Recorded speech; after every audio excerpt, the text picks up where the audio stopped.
suqatra. suqatra waxay dhacdaa badweynta hindiya xeebaha geeska afrika ku-aadka degmada calawle ee bariga soomaaliya iyo albaabka bari ee gacanka caddan. badka guud ee suqatra waa 3769 kilomitir oo isku wareegsan, taasoo ka dhigan inay 3 mar ka weyn tahay dowladda Baxrayn ee khaliijka dhacdo. barta ugu dhow suqatra dhulka Yemen waxay ka fogtahay 300 kilomitir, halka magaalada Cadan ay 900 kilomitir u jirto, laakiin dhinaca kale wax ka yar 100 kilomitir ay ka baxsan tahay xeebaha bari ee Soomaaliya. dhererka jasiiradda waa 125 kilomitir, ballaceedana 42 ilaa 50 kilomitir. dadka ku nool waxaa lagu qiyaasaa ilaa 175,000 oo qof. magaca suqatra waa magacii ugu horreeyay ee loo bixiyo. qaabab kala duwan ayaa loogu dhawaaqaa sida saqatra, suqatra, suqutra, suqatra.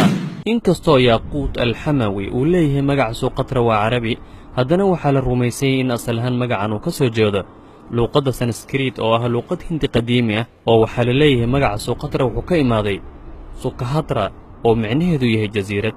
sidoo kale duwayfa sukahatra, jasiiradda sacaadada. sidoo kale arshiifka ama kaydka taariikhda Gariiga waxaa ku qoran in loogu dhawaaqo Du Sakaridis. taariikh ahaan tuulo lagu magacaabo Raakif oo dhacda bariga jasiiradda suqatra ayaa waxaa laga helay raadad ama goob kumanaan sano ka hor lagu samayn jiray dhagaxaan loo adeegsan jiray adeegsiga bini'aadamka. waa casrigii iyo dhagaxaanta ama casrul xajari ama xilligii dhagaxaanta laga qori jiray midiyaha la adeegsado. waa sida ay sheegeen guddi baaritaan ruush iyo yemeniyiin iskugu jiro. sidoo kale waxaa laga helay qubuuro ay ku jiraan qolfoof dadeedo aad qadiim u ah iyo weliba midiyo biro ka samaysan. alaabtaas dambe waxaa lagu qiyaasay in la adeegsan jiray waqti hadda laga joogo ilaa 3,000 oo sano. sidoo kale deegaan jasiiradda ka tirsan oo lagu magacaabo Aryuush ayaa waxaa laga helay sawir gacmeedyo ku sawiran dhagaxaan, laakiin lama xaqiijin taariikhdeeda. waa sawiro la mid ama u eg kuwa laga helay jasiiradda carabta. lama yaqaana taariikhaan markii uu bini'aadamku lugta dhigay jasiiradda suqatra, laakiin in lagu magacaabo Alexander Sidorov oo ah caalim ruush ah oo ku takhasusay raadraaca dadkii hore, ahna madaxa mutxafka shucuubta mutaxadiriinta ee ruushka oo hogaaminayay guddiga baaritaanka ruushka ee suqatra gaari ayaa leh waxaan aragnay goob lagu noolaan jiray xilli aad u sii horraysay, taasoo daliil u ah in jasiiradda xilli aad u fog la deganaa. dadka ku nool jasiiraddan sida ku qoran arshiifka ama kaydka caalamiga ah waa dadkii ximiiriyiinta Yemen ee ka soo haajiray Mehra oo Yemen ka tirsan, iyo weliba Yemeniyiin mar hore ka soo haajiray Afrika. waxaa muhiim ah inaad ogaato in 3,000 oo sano ka hor waa xilligii uu dumay biyo-xireenkii Ma'rib in Yemeniyiin fara badan u haajireen jasiiradda carabta qaybaheeda kale, dhulka Shaam ilaa Afrika. suuratu Saba ayaa arrinkaas ka warrantay.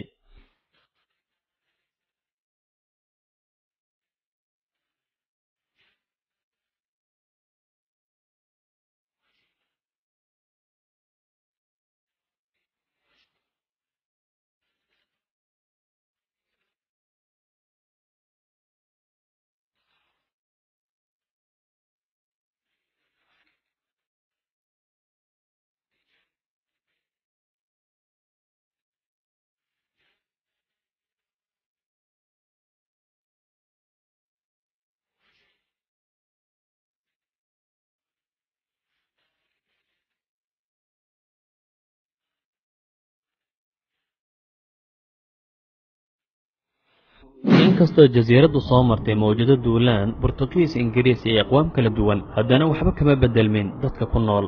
sida ku qoran kitaabka lisaanul carab ee Xamadaani qoray, asalka dadka jasiiradda degan waxay ka imaadeen Mehr ibnu Xiidaan. laakiin haddii aan wax yar fiirino sida ku qoran arshiifka ama kaydka Soomaalida, in dadka dega jasiiradda suqatra ay yihiin qabaa'il carab Maxamuud Saalix oo ah dad Soomaali ah, waxayna daliilsanayeen in dadka halkaas degan ayna ku hadlin af carabi. laakiin waxaa xusid mudan in carab Maxamuud Saalix ay yihiin meheriyiin oo ah dad dego Yemen ilaa saltanadda Cumaan, halka sidaan soo sheegnayba dadka suqatra ku nool ay yihiin meheriyiin. haddaba si kooban dadka halkaas degan waa meheriyiin haddii ay yihiin Soomaali, carab Maxamuud Saalix ama Yemeniyiin. suqatra waxaa looga hadlaa luuqadda Mehra oo ah luuqadda ay ku hadlaan dadka meheriyiinta ah. waa luuqad aanan carabi ahayn, Soomaalina ahayn. waxaa lagu xisaabiyaa luuqadaha African Asian Language.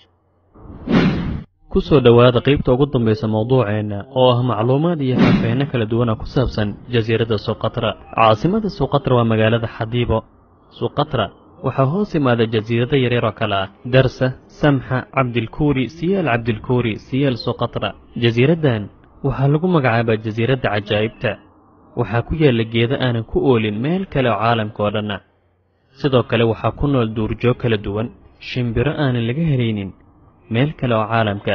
waxaa la diiwaan geliyey in 850 nooc oo geedo kala duwan ay ku yaallaan suqatra, 270 ka mid aanan laga helaynin meel kale oo caalamka ah. waxaa kaloo jasiiradda ku yaalla 10 nooc oo dhir ah oo qarka u saaran inay dabar go'aan, meel kalena lagama helo caalamka oo dhan.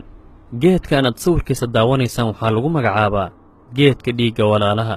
meel kale caalamka lagama helo, keliya suqatra ayuu ku yaallaa. waxaa ku nool jasiiradda ilaa 179 nooc oo shimbiro ah oo intooda badan aanan laga helin meel kale caalamka.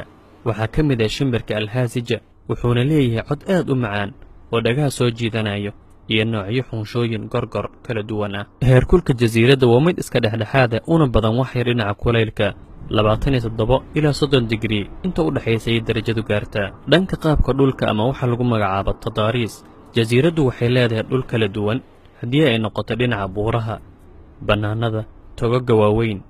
sida idiin muuqato sawirkan waa tog ama bohol ku taallo suqatra.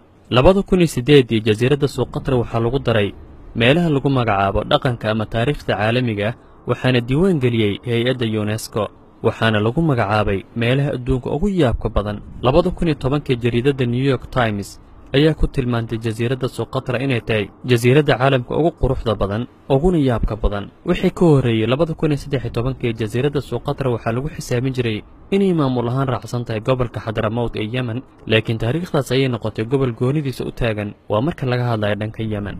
dadka ku nool suqatra waxay adeegsadaan dekedda magaalada mukalle ee gobolka xadramawt ee yemen oo ah meesha ugu dhow beriga yemen oo u jirta 300 kilomitir, safar qaadanaya 2